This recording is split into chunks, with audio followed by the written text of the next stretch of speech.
Sa simpleng pagsunod sa batas at paninindigan sa tama, lahat pwedeng maging bayani. Yan po ang mensahe ni Pangulong Aquino sa pagdiriwang ngayong araw ng National Heroes Day. May ulat on the spot si Lay Alves. Lay. Rafi, pinangunahan ni Pangulong Aquino ang paggunita sa pambansang araw ng mga bayani o National Heroes Day sa libingan ng mga bayani sa Taguig City kanina. Ang tema ng National Heroes Day ngayong taon, Bayaning Pilipino noon at ngayon, ang simula at tagapagpatuloy ng malawakang pagbabago. Nag-alay ng bulaklak ang Pangulo sa Tomb of the Unknown Soldiers. Sa kanyang talumpati, binigyang parangal ng Pangulo ang mga bayani ng bayan, kilala man o hindi, para sa kanilang ambag sa bansa. Nanawagan siya sa lahat ng mga Pilipino na makiambag sa mga sakripisyo ng ating mga bayani sa pamamagitan ng pagsabuhay ng kanilang mga sakripisyo. Mawawalan daw ng saysay ang mga ipinaglaban ng mga prinsipyo ng ating mga bayani, kundi rin natin ipaglalaban ang mga ito sa kasalukuyan.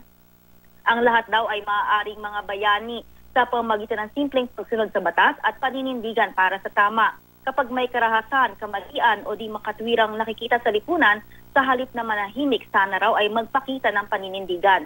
Ang panahimik o pagrereklamo ng walang iniaalok na solusyon ay nakakadagdag lamang daw sa problema.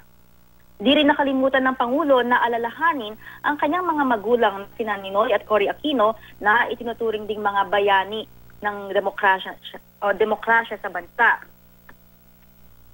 At kasama ng Pangulo sa okasyon si Defense Secretary Walter Gasmin, AFP Chief of Staff Hernando Irideri, National Historical Commission of the Philippines Chair Maria Serena Diokno at mga lokal na opisyal ng Taguig City. Formal din ibinigay ng NHCP sa Pangulo ang kopya ng librong Ang Mamatay ng Dahil Sa'yo na nagpapakita ng kabayanihan ng mga Pilipino noong panahon ng diktadoryang Marcos. Rafi? Kapag may mali at di makatwiran sa lipunan, di ba't kung manunod ka lang sa isang sulok, kung susunod ka lang sa dikta ng status quo o magrereklamo ng walang inaalok na solusyon, di ba't nakadagdag ka lang sa problema at pinapahaba ang pagdurusa ng iyong kapwa. Sa kabilang banda naman, kung may kahit isang taong titindig at haharang sa kanila para sabihin mali ang ginagawa ninyo, hindi ako papayag na pagsamantalan ninyo ang Pilipino. Di po ba tiyak pong mapapatid ang siklo ng panlalamang at kawalang katarungan? At yan muna ang pinakahuling ulat. Balik sa iyo, Rafi. Lay, isang mabilis na katanungan lang. Meron ba naging pahayag ang Pangulo tungkol sa naging issue ng INC nitong mga nakaraang araw o meron ba kayong pagkakataon na nakausap siya ng media, Lay? Doon sa kanyang talumpati, Rafi, ay walang binanggit tungkol doon sa issue ng protesta ng Iglesia ni Cristo.